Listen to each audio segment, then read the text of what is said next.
उत्तराखंड के एक दूरस्थ पहाड़ी गांव बुरांशगांव में एक ऐसी घटना घटी जिसने पूरे गांव को भय और रहस्य के अंधकार में डुबो दिया। गांव में एक पुरानी हवेली थी जो अब खंडहर बन चुकी थी। कहते हैं वहां एक बार एक सुंदर युवती रूपा अपने पति के साथ रहा करती थी।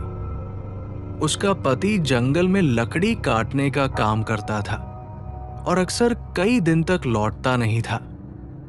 एक रात रूपा का पति कभी वापस नहीं लौटा।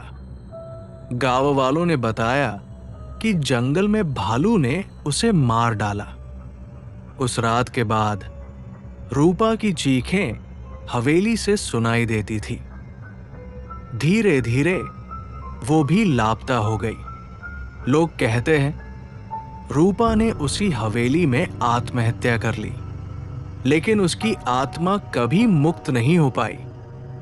कहानी तब शुरू होती है जब शहर से एक नवविवाहित जोड़ा आरव और साक्षी शांति और प्रकृति के आनंद के लिए उसी बुरांशगांव में कुछ दिन बिताने आया। एयरबीएनबी से उन्होंने वही पुरानी हवेली किराए पर ली थी। गांव के लोग मना करते रहे, बाबूजी वहां मत जाइए, वो जगह अभिशप्त है। पर आरव हंसता रहा।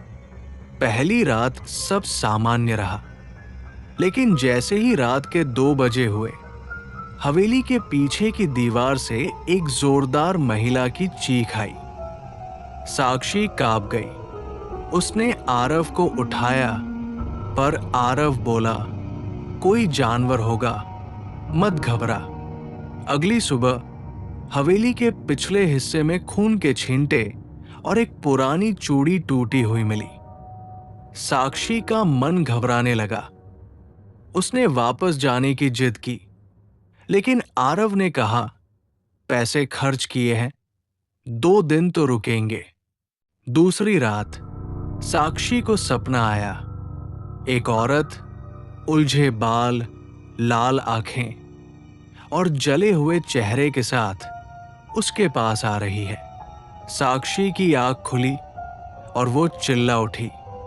आरव को कुछ सुनाई नहीं दिया। कमरे की खिड़की अपने आप खुल गई। बाहर वही टूटी हुई चूड़ी अब खिड़की के पास पड़ी थी। साक्षी ने आरव से कहा, हमें यहां से जाना होगा आज ही, पर अब बहुत देर हो चुकी थी। तीसरी रात साक्षी की तबीयत बिगड़ गई। उसे लग रहा था जैसे कोई उसकी छाती पर बैठा हो। सांस लेना मुश्किल हो रहा था। आरव उठकर पानी लाने गया। तभी उसने देखा हवेली की सीढ़ियों पर एक औरत खड़ी थी।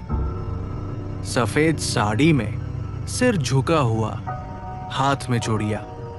कौन है? आरव चिल्लाया। औरत ने सिर उठाया।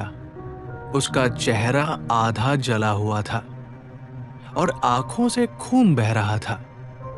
आरव ने भागने की कोशिश की, लेकिन उसका पैर फिसल गया और वो सीढ़ियों से गिर पड़ा। उसके सिर से खून बहने लगा। साक्षी दौड़कर नीचे आई, पर वहां कोई नहीं था।